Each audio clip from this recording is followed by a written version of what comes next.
ഒരു ചൂടുള്ള ദിവസത്തിൽ ഒരു വലിയ ആന വെള്ളം കുടിക്കാൻ കാട്ടിലെ നദിയിലേക്ക് നടന്നു. അവൻ വളരെ വലുതും ശക്തനുമായിരുന്നു. അതുകൊണ്ട് മറ്റുള്ള മൃഗങ്ങളോട് അവൻ പലപ്പോഴും ഗർവം കാണിക്കാറുണ്ടായിരുന്നു. വഴിയിൽ ഒരു ചെറിയ ചീറ്റ ഒരു ധാന്യക്കണം ചുമന്നു പോകുന്നത് ആന കണ്ടു. അത് കണ്ട ആന ചിരിച്ചു. നീ എത്ര ചെറിയതാണ്, നിനക്കെന്താണ് ചെയ്യാൻ കഴിയുക എന്ന് ആന ചോദിച്ചു. ചീറ്റ ശാന്തമായി പറഞ്ഞു, വലിപ്പം മാത്രം ശക്തി കാണിക്കുന്നതല്ല. ആന അത് ശ്രദ്ധിക്കാതെ മുന്നോട്ട് നടന്നു. കുറച്ചു ദിവസങ്ങൾക്ക് ശേഷം ആന ഒരു മരത്തിന്റെ കീഴിൽ വിശ്രമിക്കുകയായിരുന്നു. അപ്പോൾ ചെറിയ ചീറ്റ ആനയുടെ തുമ്പിക്കൈക്കുള്ളിൽ കയറി. അയ്യോ, ദയവായി പുറത്തേക്ക് വരൂ എന്ന് ആന വേദനയിൽ കരഞ്ഞു. ചീറ്റ ആനയെ പലവട്ടം കടിച്ചു.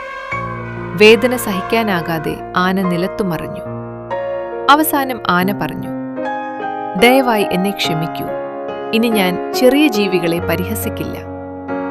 ചീറ്റ പുറത്തേക്ക് വന്നു പറഞ്ഞു, ഓർമ്മിക്കുക, ചെറിയവരെയും കുറച്ചു കാണരുത്. അന്നു മുതൽ ആന എല്ലാ മൃഗങ്ങളെയും ആദരിക്കാൻ തുടങ്ങി.